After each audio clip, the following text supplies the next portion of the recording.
Oh, she wears a butterfly chain. So I'll tell you what, this is going to be one of those videos where, by the way, 2:28 p.m. Eastern Standard Time. I'm a little off. If you joined my Google Hangout last night, then you know, and you're on my Facebook, you know I'm kind of running on E. But at the same time, obligations must be fulfilled, and that's what we have to talk about. So I'm T Street Controversy. This is T Street Controversy Live. I cover every single major fight live. That's predictions. That's reviews of HBO 24/7, All Access, basically anything resulting in boxing I do. And I just don't do it on an American scale. I do it on a global scale.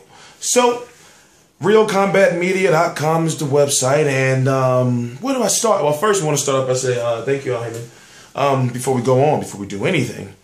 I'll start by saying this. I let it be known that I'm not bullshitting around anymore. People didn't think I was going to go to the Hopkins Kovalev, and I was there, right there on the floor. Could have been ringside.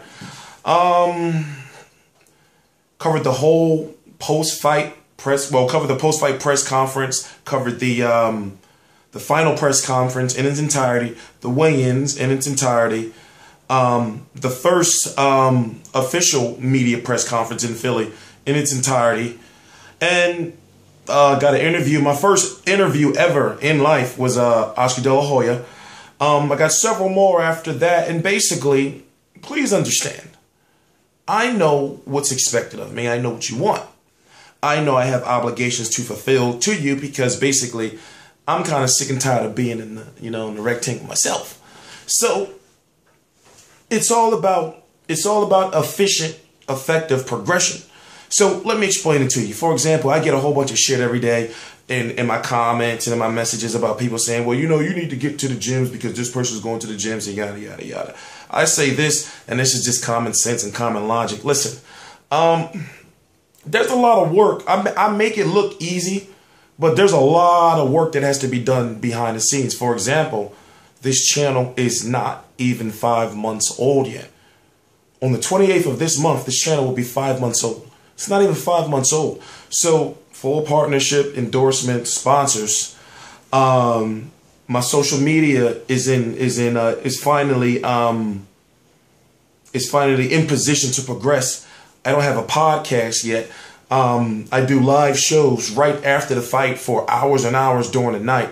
So what I'm saying is this, you want me to take the steps you want to take, but then you have to understand on this level that I'm at, things are not fully in place. So basically, I look like this. It's like this. When you're a bartender, it was called the hot dog stand theory. To whereas in like, if you're not like for a bartender, if you're not set up, how can you move forward effectively in the next thing? So for example, as a bartender, we came in the morning, we had to cut fruit, we had to make sure we had all our mixes, we had to make sure, like we were sharp with the recipes and everything. Because you don't know, what if it's a day where you get slammed with 20 strawberry daiquiris on a morning where you usually make maybe about 5. You got to make sure you got all your strawberries because you don't want to be running to the back to get more strawberries while you got to be making drinks. And yeah, basically you should see where I'm going. You should be set up, to take on the task ahead in the future.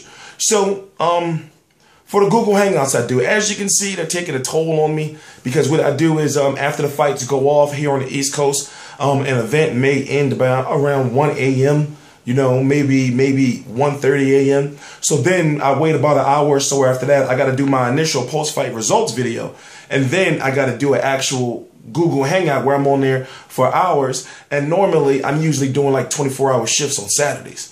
So mixing in social media with that and then, the paperwork and the emails and everything like that, it's a tough job. People think that, for example, I know that people in the know understand that to run a platform like this, and remember, I'm doing it all by myself. Real Combat Media is the website I'm associated with, and basically when it goes to me covering the events, I'm going as T Street Controversy, Terrell Van of RealCombatMedia.com. But at the same time, I got to make sure that when I go to these events, I'm doing what I'm supposed to do, and doing it efficiently and effectively without getting without being flustered or not being ready. For example, the first event, even though I was thrown out there, I didn't get everything I wanted to get, but I know what to look for now moving forward. So now I know, basically, okay, what can be done, what can't be done, because I didn't want to be, first event I'm covering on a grand scale. First event I'm covering ever is an HBO event. So, I didn't want to be, basically forcing myself in. So people who saw me there, I was seeing the people look back like, oh, that's the, but I'm floating around through the event. I'm floating around the press conferences, quiet as a kitchen mouse, getting little pictures and everything. So I made sure, really, I didn't want people to even know I was there. But at the same time, if you go look at the footage I got and look at how much I did, and I still didn't get to put all of it up, numbers were pretty good. I'm gonna say. But see, what I want you to understand is, as I said, I'm going to cover an event every other month until I fully feel that I'm ready to tackle covering multiple events. So right now, it looks like, the Klitschko-Jennings fight is not fully official yet, but that's on the 25th, and then Mayweather versus Pacquiao is that next week. So you see what I'm saying, where I got an obligation to Philadelphia's Brian Jennings, and Vladimir Klitschko doesn't come to the States very often, but then way on the other side of the country, you got Mayweather versus Pacquiao that's supposed to be happening May 2nd. So right now, I'm making sure that when that time comes, I'm able to comfortably do that, and all my platforms are set up. So right now, the Google Hangouts. When it comes to doing those late night ones, I may do them as special edition ones after Mayweather or Pacquiao or big fights. But as far as doing them every single Saturday, late at night, I'm getting a little too old. I got a family now, so that's gotta cut that out. But what I will do is I'll do a pre-fight show, because Saturdays is all mine. So when it comes to pre-fight, let's say an event starts at 10 p.m. over here. Just factor it in whatever time you are where you are. I'll do a pre-fight from 7 till about 9:30 p.m. A pre-fight Google Hangout instead of the late night one. And then on Mondays is the target date. I'm going for my podcast Google Hangout. So basically, I'm going to be doing a podcast simultaneous Google Hangout on Monday night. So that way, people are fresh from boxing and things like that.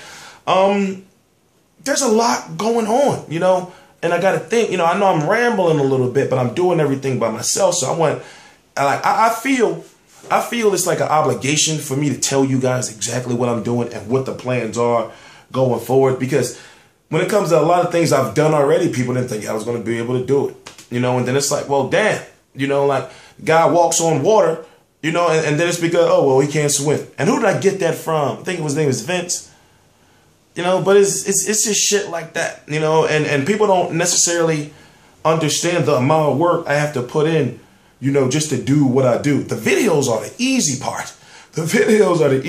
There's a lot of work behind it. But anyway, then the advancements. So as it stands right now, let's just point it out. In the last 5 months, brand new YouTube Disney sponsored channel, endorsements, sponsors, website, interviews, the press conferences, the weigh-ins, going to an actual HBO live event and mingling with the celebrity crowd a little bit. I didn't even talk about that. Meeting HBO's Peter Nelson. I did a lot. I can't even, establishing a social media brand. There's been a lot going on, a lot going on. Yeah, but anyway, the event I'm supposed to be covering is Fox Sports 1. It's going to be Eric Hunter versus Rene Alvarado. It's actually going to be an event that people should watch. You know why? Because it's going to be basically to commemorate Bernard Hopkins' 50th birthday. But also in an interview, I'm sure one of the Fox Sports announcers may ask him if he will be coming back out of retirement. So therefore, you got to understand that if it's his 50th birthday celebration, Bernard Hopkins, there's going to be some pretty credible people there. So therefore, with me in the media pass, I'll be able to float around and do the event right. Make sure I get the interviews, the post-fight press conference. And then I'm also going to the Bernard Hopkins birthday celebration in Philly. It's crazy. I never thought I'd be going to that. It's Monday, Martin Luther King Day, and it's going to be at the Parks Casino, basically. So I'm going to be there, and basically, I'm going there to work pretty much. So, I'm going there. If Bernard Hopkins gives a speech or whatever they do, I'll just be sitting there, taking the video, uploading, that type of stuff. But yeah, Tuesday is going to be very, very interesting. So, T Street Controversy Live rises. It's like, listen, I do these videos because you get a lot of people out here who really think that, oh, well, he's not doing this or he ain't going to do that. And thinking, it's like, yo, you got to crawl before you walk. Y'all telling me every day, go to the gyms and everything. It's like, what kind of sense that make? If I'm not even ready right here yet. I don't work like that. I don't work like that. So as it stands right now, I'm going to televised events every other month. Televised events that are meaningful, where I get meaningful content.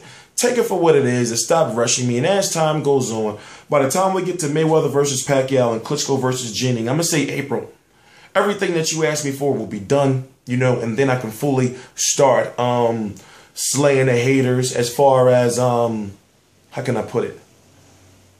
I don't, like, taking over. I don't want that to sound like combative or hostile, but I got a grand plan, and right now it's working, 11,000 plus people in 5 months, by influence. But basically what it is it's for me to get my promoter's license. So if I have 50,000 subscribers, right, and I put an event on in Philadelphia, I put an event on in New Jersey or Delaware, I'm pretty confident I can sell 1,000 seats.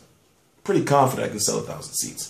So basically, that's what the YouTube platform is for. It's for me to get the following. So basically, I'm not going to be just some guy, with a boxing promoter's license that nobody knows. Simple logic, right? But I can go on all day talking about this, but I'm not. Please subscribe. T Street Controversy Live. Oh, shout out to El Diablito Sports Apparel, GTM Sports Banners, of course, RealCombatMedia.com.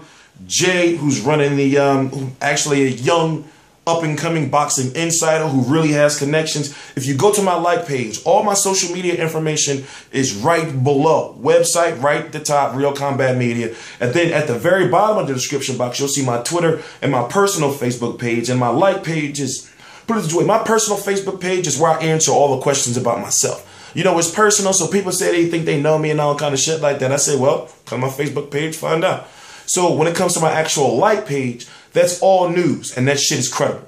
Listen, I know, but like I said, I established the platform first. So people say, who's your sources? You want me to start saying stuff like that? No, listen, the platform is established. You can't say I didn't tell you, but there's going to be a big Heyman-esque jump in my channel within the next 6 months. So for the people say, you don't get no interviews and all that, I'm telling you now, I hate to say it like this, but don't be on my dick later on.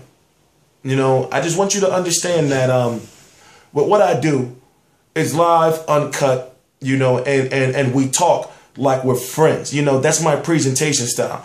I don't like when people come here and say, oh, this is unprofessional and everything like that. If it's not for you, then you don't have to watch.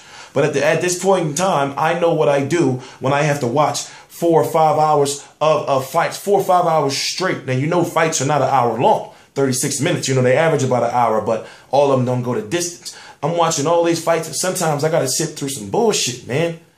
So I take this seriously. But I look at it like this. For the people who say, you can't get the interviews and all that, you'll be a real fool to think that I can't get 10 interviews this week. Phone, obviously, but if I want you, really? Like, why do you people keep testing me? But as I said, take what I said seriously. Believe it or not, I admire this man's business, the way he handles his business, even though we don't know nothing about him. So even though it may seem I'm critical, but at the same time, I'm kind of doing exactly what he's doing. So I'm letting everybody say a little bullshit now, and I'm 100% focused, and just give it a few more months. We're gonna just see how this plays out. Just see how this plays out. You're probably like, well, this guy ain't gonna never do, and he's always in shit. Just see how this plays out. Just watch how it plays out. T Street Controversy Live.